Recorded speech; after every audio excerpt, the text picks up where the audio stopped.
Today on Locked On Women's Basketball, I'm joined by the Next's writer, Hayley McGoldrick, and we're going to talk a little bit about, coming up as a writer in Toronto, the growth of women's sports in Canada, and of course, talk a little bit about the Toronto Tempo. This is Locked On Women's Basketball presented by FanDuel.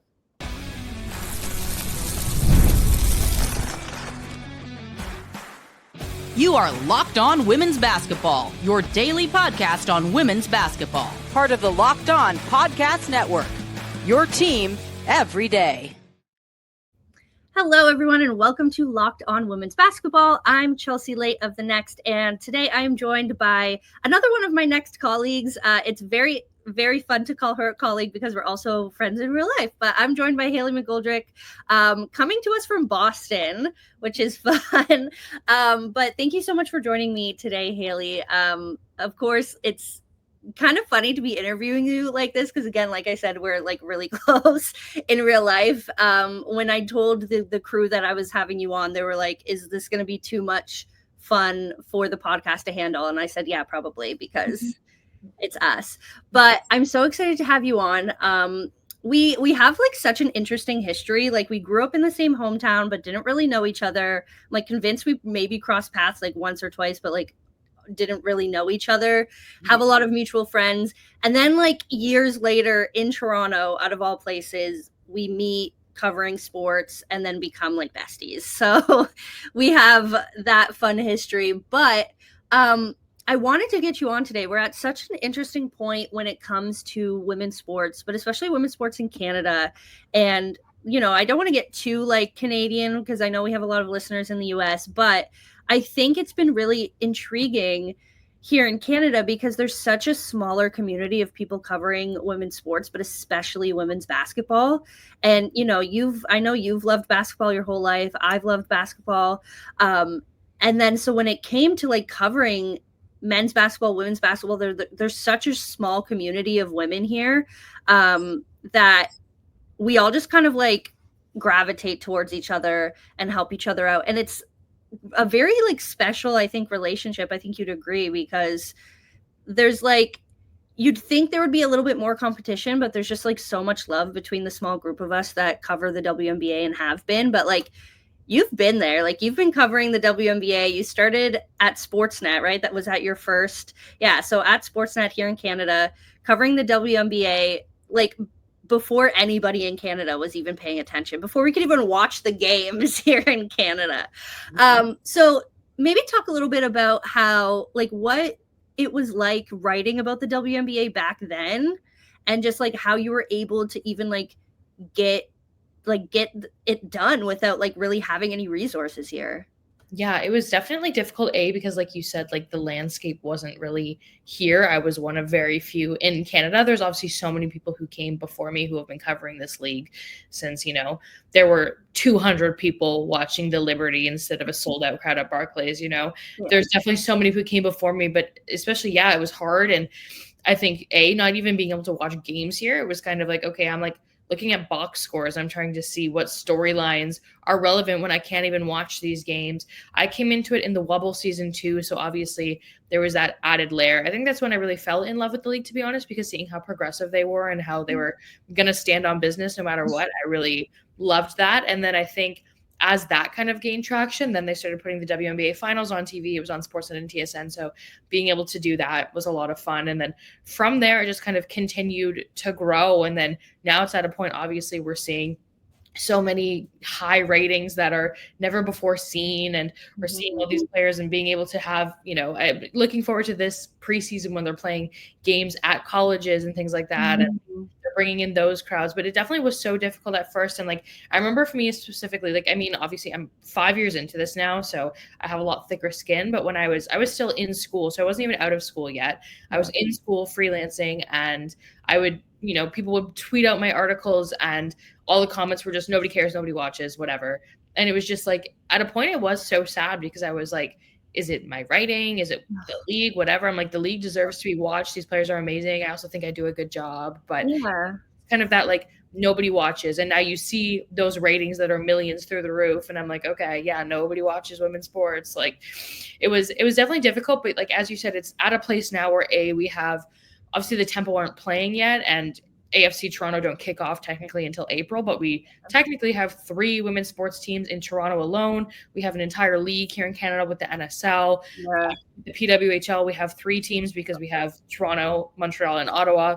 Yeah. It's so incredible to watch that growth. And it seems like it's all been so sudden, but if you really think about it, it's been in the works for a very long time. You look at the Women's Hockey League, you know, there was the PHF and the PWHPA that kind of had to join forces. And that's what they were fighting for all along, was to have one unified Women's Hockey League.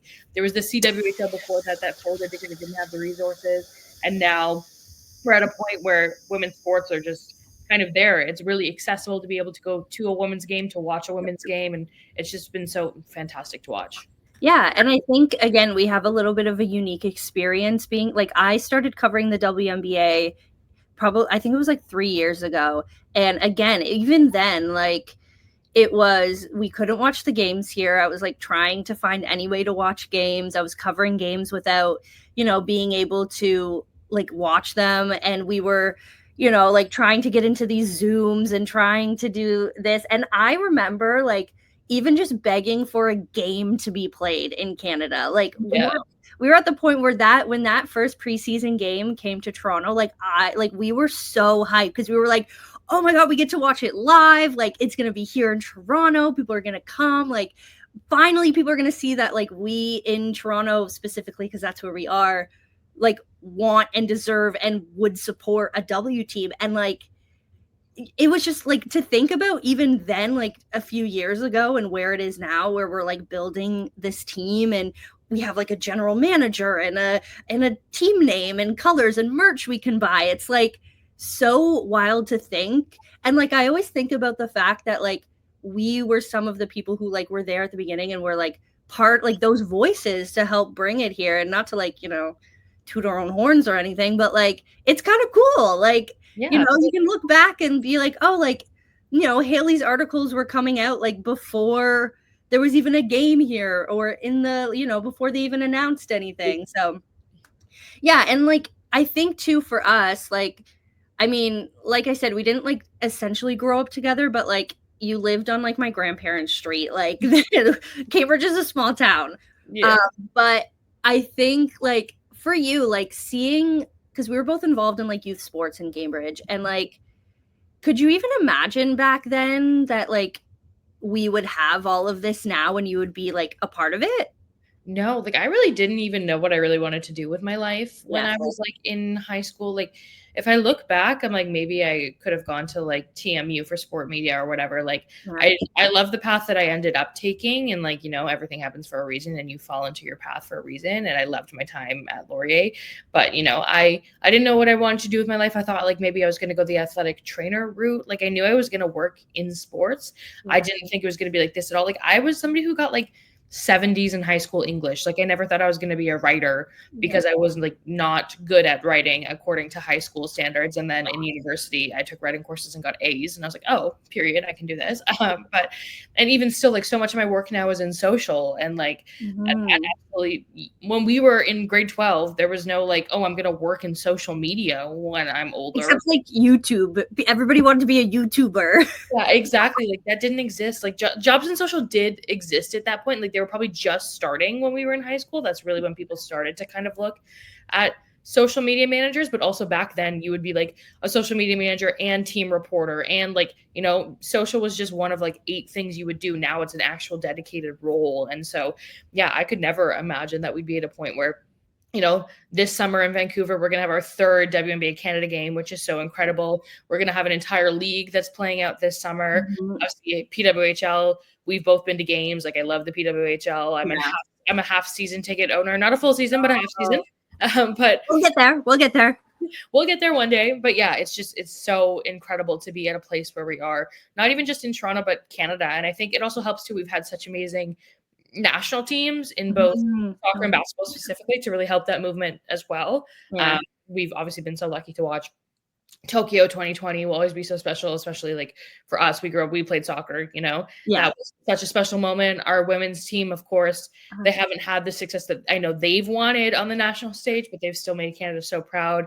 At the AmeriCup last time they got a bronze medal. They've done really great. So it's been so special to watch. Yeah.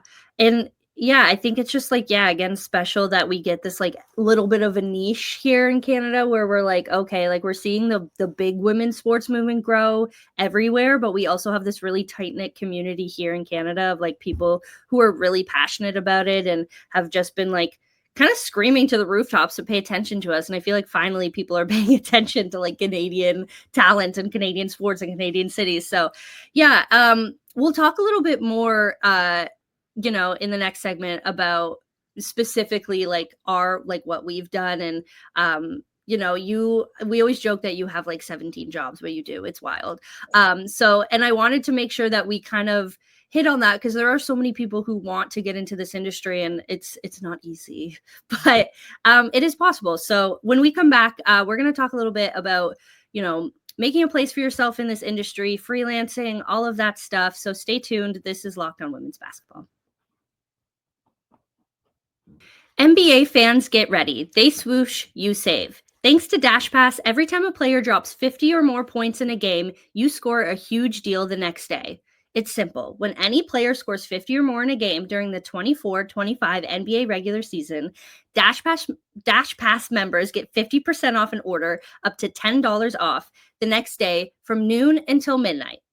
Need a quick and easy lunch the next day? With Dash Pass, you can get your favorite meals with $0 delivery and reduced service fees. Plus, now you save even more with this exclusive NBA offer. Sign up for Dash Pass and be ready to save. When any player scores 50 or more in a game, Dash Pass members get 50% off an order the next day, up to $10 off.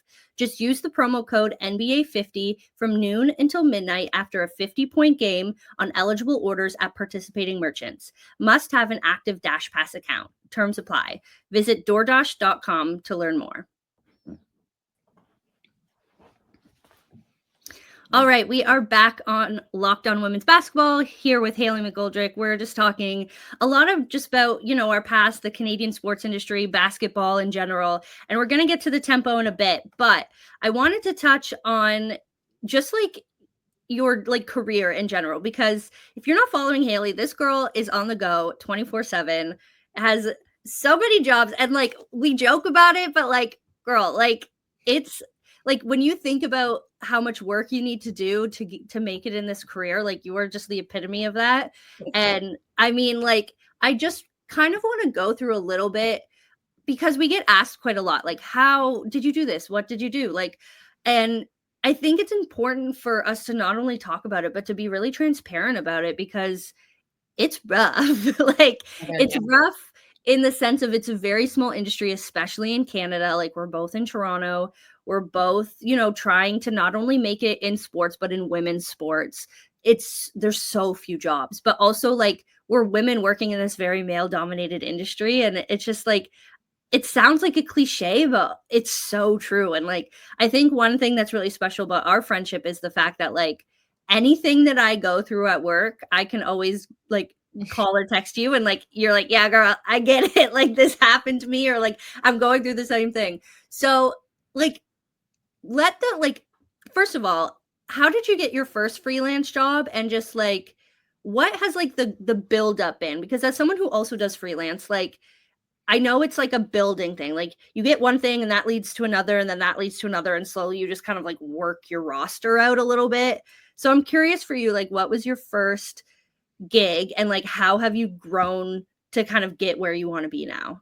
Yeah, I always tell like students or anybody who asks me about where I've been that the biggest thing is networking. And I feel like that sounds so cliche and like finance bro when I say that, because like, yeah, it's like you could have all the talent in the world, but if you don't know the right people, you're not going to get the right opportunities. Like I got my first job, shout out Shireen Ahmed, the angel on earth that she is. I love her. She's the best person on planet Earth. I've like connected other people to her because I'm like, she is truly an earth angel. I'm obsessed with that woman, and she's the reason I'm here, and she will never take credit for it, but she is the reason. So I had met her at a journalism conference. I went to a journalism conference January 2020 before the world crashed out 2 months later. I met her at a journalism conference in Vancouver, and you could sign up for these little like mentor time slots. They were supposed to be like 20 minutes. Her and I talked for an hour. Ooh. And she gave me her email and she was like, stay in touch. And I did. I actually took that advice and stayed in touch. Yeah. We emailed a little bit. She had followed me on Twitter. Then we, stayed in touch there. And I get a DM from her one day and she goes, hey, Sportsnet reached out to me to cover the WNBA. She obviously didn't have time because she is an incredible mother. She is a professor. Back then, she was still doing Burn It All Down, the podcast, on top of her other work duties. Now she's at CBC. She does everything. She is a superhero. So she was like, I don't have time to do this. I'm going to give them your name. And I said, oh, period. I've never written professionally. I'd watched the WNBA a little bit, but as we said, you like really couldn't watch it in Canada. So like, it's very interested. There was no way. No, like there was no way to be able to watch unless you had, because even like there was not even like a legal stream. Like there was like literally no way to watch it. So like you would have to be so tapped in. And on top of that, I was in grad school and working to pay my rent. So what free time would I have to find these illegal streams to watch the WNBA? I didn't. There's no league pass either in Canada. No, not at that time. So like it was like, okay, well, yes, I'm going to say yes to every opportunity. And I think that's a big thing about where I've gotten to today too, is that I say yes to every opportunity, even if I don't feel like I'm the most qualified. And so I said yes. I got to work. I started doing the research. I remember I wrote my first piece. If I looked at that piece, I'm sure I'd cringe because like probably I didn't actually know anything. And I was like, Brianna Stewart is good. Okay, period, queen. Thanks so much for that insight. Yeah. Like, God, I don't even want to read it. I think I would cringe so bad. But I got to work and then I started doing more research. I obviously started getting interviews with players, getting their insights, doing all of that. And then from there, I just kind of kept pushing because for me, I obviously love basketball and I love women's sports. And I was very lucky to cover the WNBA and both NBA early. I remember covering the 2022 NBA All-Star Weekend. Very special for me. Like I got to do a bunch of stuff, but like I grew up loving football. Football is one of my favorite sports. Obviously, men's and women's soccer are both sports that I've loved. So I just kept pushing and being like, I can write these things. Let me write these things. And from there, I would go to other outlets. I've written for Yahoo. I've written for the Toronto Star. Going there, I worked the Tokyo Olympic Games with CBC just because with like grad school, we kind of had to connect. And I just did shot listing, which is basically you're not even cutting highlights. You're just marking them for somebody else to cut. So you basically got paid to like watch sports for 8 hours, which is kind of sick. You did have to do it from 8 p.m. to 4 a.m. because it was Tokyo time. But But then Beijing was 6 months later. And I said, okay, I want to work these Olympics, but I don't want to do that. Not because it was a bad job, but I want to do more. And so I became a digital producer for the branded content team with CBC Olympics. Did that. Then I realized I wanted to work in social. Then I found out who the social media guy was at Sportsnet, connected with him, started freelancing for them. Then just kind of, kept growing. And then this past summer, I worked with Team Canada on the Paris Olympics. Because CBC was great, but I was already working with Team Canada, so I got a position with them. And then, other things, I now work with an agency doing social media that also does the NWSL and WNBA, which is huge because being able to do socials for that all the time is so incredible. I got to do Premier League stuff for them, which is really sick because obviously I love soccer. So being able to cover the highest level of soccer was huge for me. So it's just for me, I think like pushing and like not taking no for an answer. I think that's the biggest thing for me. I had a meeting with one of my professors from grad school the other week, and he said to me, you've never believed in the idea of a box. Like nobody's putting you in a box. You don't believe that there's the four walls of a box. Like you're going to continue to push it. And I'm like, yes, absolutely. If I want to do something, I'm going to do it. Even funny enough, I had reached out to somebody to write about basketball, and I got an email, and it was kind of like a rejection email, and they had said something in it that just like didn't sit right with me, and I like clapped back, and I was like, this is about like reporting, and I was like, I have covered women's basketball at every level, at the college level, at the WNBA level, at the international level for FIBA. I've worked for FIBA for 4 years now. I know how to write and report. Like I suggest you actually read my work before you just reject me next time. Like then they came back to me and were like, we're so sorry. Like it was like an automatic email that like was supposed to go to somebody else. Like whatever. I got a lengthy apology, and they did apologize. They took accountability and apologized. So I said, okay, baby, now we can look into this because like I would do work for you, but like in my class, I was like, you know what? No, I'm not just taking this no for an answer. Even when I worked at the Score, that was the same thing. Like I had applied for an internship when I genuinely was not qualified at all. Like it wasn't for a like program or anything. I was still a lawyer at the time and had like no sports, like anything other than Waterloo. Yeah, like None of these Americans are gonna know what we're talking about, but shout out Waterloo. I have no idea about Laurier and Waterloo, but I had, had no experience. So I applied, whatever. They were like, I don't even think I got a rejection email. I just think I like straight up never heard back. So then when I actually had experience, I went to go apply again. Yeah. And then I got like an error being like, oh, you've already applied for this position. So then I found an emailed that email and said, hey, I applied for this over a year ago when I had less experience. My resume has changed so much. You should probably take a second look at that and consider me. And then that was 2019, 2 years later, just because COVID, everything, whatever. 2 years later in 2021, I worked at the Score. So yeah. It's wild. Like, even in my in my experience, like obviously mine, I didn't go to sports journalism school. Very randomly, like pandemic was happening. I, wasn't working in TV at the moment because I used to work in TV, and then was just like watching way more basketball. And that was exactly when the WNBA was starting to, show more in Canada and blah, blah, blah. And I was just like randomly tweeting about basketball, and then got a DM from at the time, editor-in-chief of Raptors HQ, and he was like, hey, want to write for us? And I was like, I have no experience. And he was like, no, like I think you're funny, and like you say like funny things about the Raptors and like or whatever. So I just started that, and that just like ballooned now into this like huge career. It's like, again, like saying yes to everything, but also like being pushy. Like once I decided to go 10 toes in on this, I was like, okay, like this is it. Like I have to be pushy and not be shy and cold email people. And like, that's how you do it. Like, you just have to continue to like, not take no for an answer. So that's like, yeah, it's pretty wild. But, yeah, I just love the fact that, you and I really connect because we both have that same spirit of like, okay, like nobody's going to tell us we can't do anything. If a man can do it, so can I, like kind of vibes. But I think that's just what makes us, be able to get through all of the BS, because there's a lot of it. It's just being like, no, like I'm good and I have that confidence and I can do it. So yeah, that's something that I definitely admire and like take from you. I'm like, oh, like I love you. So it's just like, yeah, like she can like literally like, if you think you can't do it, just be like, no, like if a man can do it, so can I. I love that saying. It's like one of my favorite ones. But anyway, we're going to take a little break. When we come back, we're going to talk a little bit about the Toronto Tempo, because of course we're here. We have a WNBA team. Let's yell about it. So come back. This is Locked On Women's Basketball. When the game tips off, the NBA action is just getting started, and there's no better place to get on it than FanDuel, America's #1 sportsbook. With FanDuel, you can place live bets throughout the game, so even if you missed the opening tip-off or want to be on a fourth quarter comeback, you can stay in the action. And if you're looking for a bigger payoff, you can even combine your live bets into a same-game parlay. I've used FanDuel in the past, dipping my toes, trying to, be like the other sports girlies in Toronto who are very good at betting. But, it's cool that you can, with other sports, not just NBA, just kind of like tap in whenever and be able to make those bets.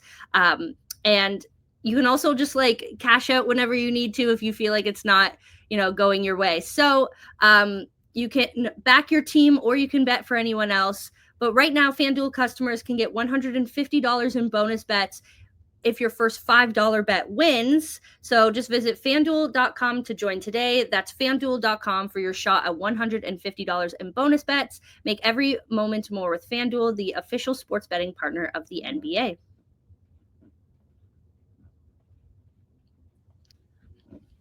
All right, so we're back with Hayley McGoldrick here on Locked On Women's Basketball. Of course, we got to talk about the Toronto Tempo because we finally have a basketball team. And like, it's sometimes I sit here and I'm like, wow, like Toronto has a WNBA team. Like, I know we haven't started yet, but like we have a team. So I just like, from your perspective, and, we've covered, like you cover it for the next, I've kind of, pick up sometimes where, you may not be able to like get or whatever. And so for us who cover this Canadian, we cover the WNBA, but like now we're going to have a team that we can go to and report on and get that access and make those connections. So for you, I think like my question is just like, what has been a moment so far in this whole process of the Toronto Tempo, like coming and all of these events that we've already had? What has been a moment where you've really sat there and be like, oh, like this is gonna be huge? I think the biggest thing is probably number one, when the name and logo was released, only because obviously it was leaked, it was a whole thing, but it was just the fact that so many people were talking about it. Like, I think that's the biggest thing. Like, whether people liked it or not, everybody was talking about it. Yeah. And it's crazy to see that, when the team was announced, the, accounts had 15-ish thousand followers. Like, people were interested for sure, but now seeing the process, and I think with the Tempo, they've been so great for being transparent about everything. When they had the Name Your Team campaign, they would show the stats of 11% of names submitted had the alliteration of the T's and things like that, and they showed all the cutting room floors when they had Toronto edition, and it was towers. Everybody wanted towers. I don't know why everybody it was the worst one. I'm so glad. When I saw that post of like towers was on the cutting room floor, I remember texting you being like, thank God. Yeah, no, that was like, hated that one. There was like so many dinosaur ones too, and I'm like, guys, it's not a sister to the Raptors, which I get people get confused because there's like the Sun and the Mercury, or like the Lynx and the Timberwolves, but I'm like, no, these are not sister teams. But I think that was the biggest thing, just because so many people were talking about it. And you look at the account now, it has 50,000 followers, so clearly people since May of last year, they've gained 50,000 followers, which is so huge. And I think that was like a really big moment, just because everybody was talking about it, whether you liked it or not. Everybody was talking about it. And I think before, like, obviously we live in a little bit of a bubble because we work in women's sports and we work in the WNBA. So we know that, everything we do is surrounded by these things, and not everybody thinks the way we do, because we obviously think about our work, and the social circles we run in happen to be a lot of our friends also work in these circles. So you live in a bubble where not everybody outside of your bubble is talking about the same things. But when it came to the name and logo, like, everybody was talking about it, whether you worked in women's sports or not. People were texting me about it. It was crazy. Yeah, it was just, that was such an interesting day, because it was like, it was the sports people texting me, like my sports group chats, my sports friends, but it was also like random family members being like, hey, did you hear this? And I'm like, well, yeah, I heard it, because, of course, but like, and everybody wants your opinion on it. And of course, like with the Tempo, there was such like not controversial, but I'm trying to think of, like, people had varying opinions is what I'm trying to get at. Yeah. And so like, there was, such a discussion about it. And I think for me, like the name and logo and getting like, and even the merch too, like that's when it started feeling a bit more real to me. I think, we had like our WNBA Toronto moment, and it's like, even you and I went to the very first like press conference together when they like announced the team, and it was in that like beautiful like place, and we were like just sitting there so giddy and like drinking our like free little coffees. And like at that point it didn't feel real. Like I was like, yeah, they're announcing that they have a team, but it was just called like WNBA Toronto. And then now we get to the point, we have merch, we have, we have like a name, we have logos, we have a general manager, we're talking about expansion drafts. It's like so wild to think that we're here now. And I mean, it's just going to keep getting more real. So like, I'm curious, like there's so much more to happen for you. Is there like one thing in particular that you're like, oh, I'm like so excited for that particular thing to happen?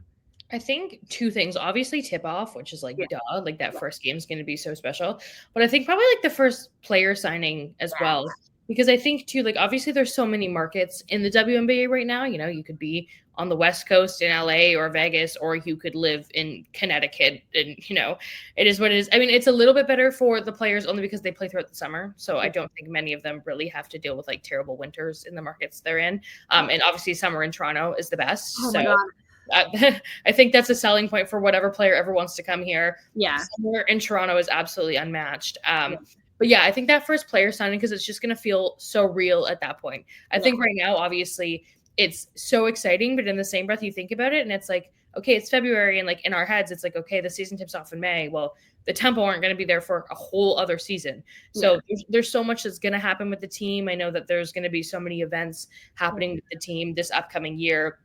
But that first player signing is really going to be okay, like this is real. Yeah. There's gonna be, and I'm sure they're gonna do the same thing as the Valkyries did, where like that's their jersey reveal as well. Like I think that's I was gonna say my thing was gonna be the jersey reveal, because like I like love the colors. Like I think the colors are so, people are like, oh, they're muted, whatever. No, I think they're so cool. Like that plummy purple with like the ice blue, and like being able to put that on like a cream background. I'm like, ooh, that's nice. Like in terms of like a streetwear kind of thing.